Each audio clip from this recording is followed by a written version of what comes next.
Right away, Chinoknagewin, you think of, the big law or the great law. But to me, I think it talks more about our way of life. It talks about our identity. It talks about who we are as Anishinaabe.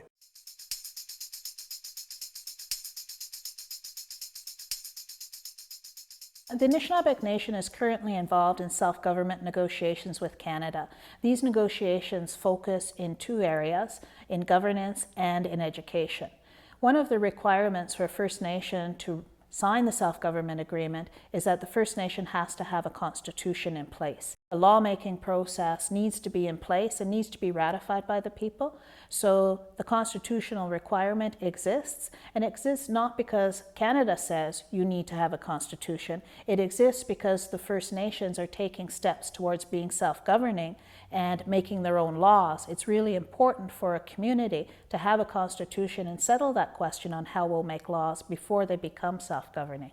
The Restoration of Jurisdiction Department here at the Union of Ontario Indians was created to assist the First Nations, to help them to write their constitutions. The Restoration of Jurisdiction was a mandate given by the Grand Council to the Union of Ontario Indians in 1995 to begin the process of restoring the inherent rights of the Anishinaabeg people, Anishinaabeg First Nations, to exercise their jurisdiction. We have the inherent right to self-determination, we have the inherent right to self-government, and when we create constitutions, we are exercising that. So we are taking that step.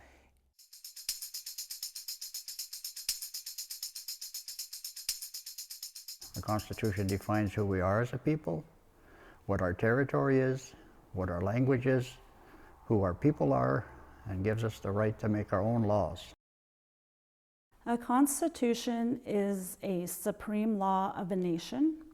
It is a place where a First Nation could make choices on how it wants to govern and be governed. It sets a framework for making community decisions and guides the community in their development. Chinoknagewin would be those very essence of things that we've already have.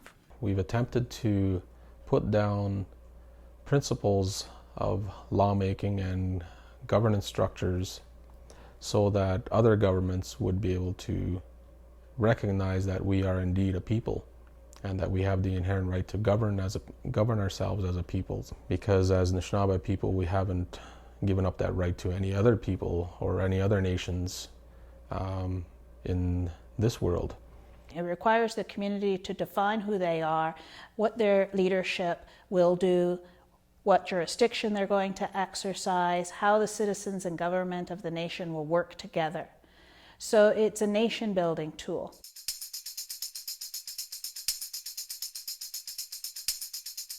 I think the very first step that any community considering a constitution to help them govern their communities is that they need to consult with their community members to begin identifying what the oral understandings of what community laws are. It's important to really get down to the basics. One of the basic elements is that a constitution is a statement by a First Nation that they are a nation, and it communicates that message not only to community members, but to the world. As Anishinaabe people, we have our ceremonies, we have our unwritten laws, we have our traditional teachings and cultural components of which make up us. So we pull that all together. Our biggest concern in developing our Constitution was defining who our people are, the Dee-Ben-Dog-Zawad, those who belong. So it really is a framework document which lays out processes, and then that's what you use when you want to develop laws on certain subject areas. For example, a citizenship law, matrimonial real property law, an election law, all of these things that we call codes or laws, they can be then developed according to the process laid out in your Constitution. It requires the community to come together to involve the citizens, regardless of where they reside, to develop the document and in the end to ratify the document.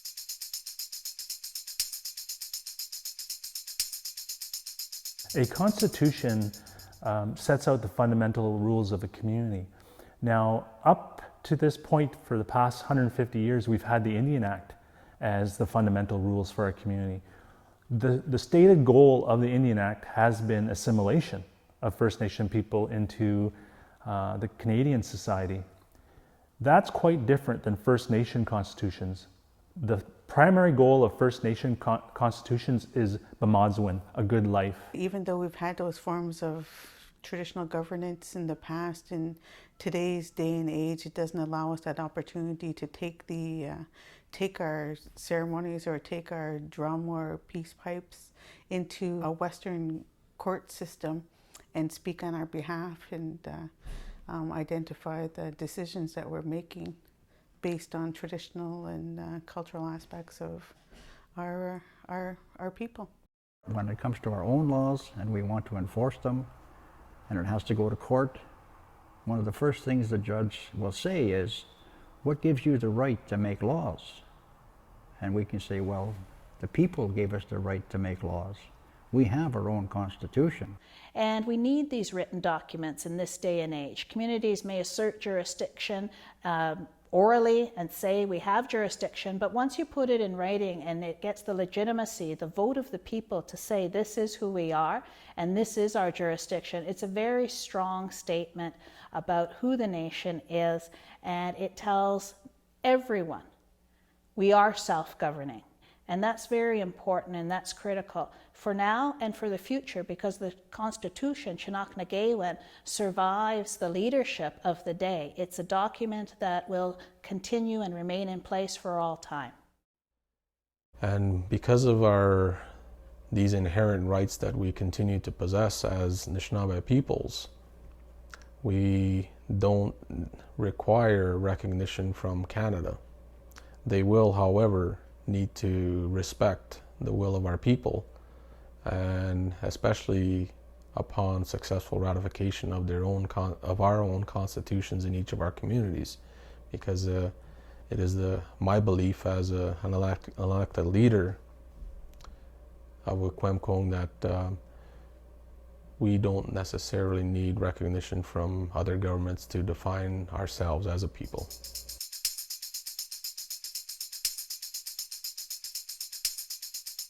We've always had these rights. We are the first people here that the Creator placed on this land. It's our land, it's our territory. We've always done this for centuries. We've allowed outside jurisdictions to come in and interfere with how we do things. It's time that we also now take back and occupy the field. I think again too that very essence of the Indian Act is a termination plan.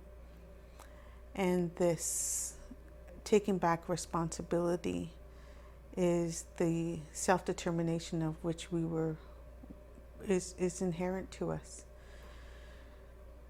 And exercising our jurisdiction, that's important. The Chinook-na-Gaywen, as we wrote it, now fits with our laws, but we have to ensure that our laws are not discriminatory relative to the Constitution. Everybody's treated equally, and we firmly believe that our policies and procedures already do that, but we have to check and make sure, do the due diligence on all our existing policies and procedures to make sure that they apply to our Constitution. And going forward and developing new laws, they have to fit into the Constitution. So there's a lot of work to do. This is just the first step. Once we've ratified a First Nation constitution, that constitution cannot sit on a shelf and gather dust, but it's in each one of our hands to make sure it lives. Through its own oral histories, that they've always had these governance structures, but it was important for them to in this day and age that they needed to actually start drafting and putting some of those components onto paper.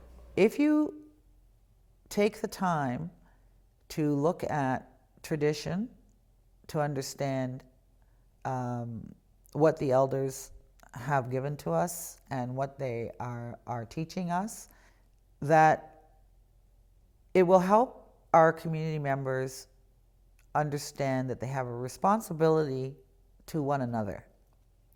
And all of those things are laid out in the grandfather teachings. And they are the most important thing that we have. They define who we are as a people.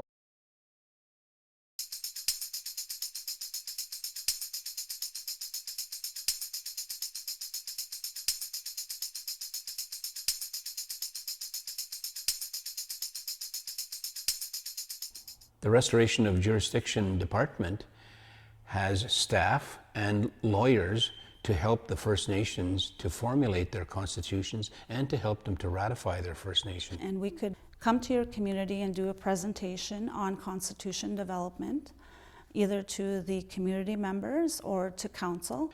And we're here at the Union of Ontario Indians to assist with that process. So give us a call.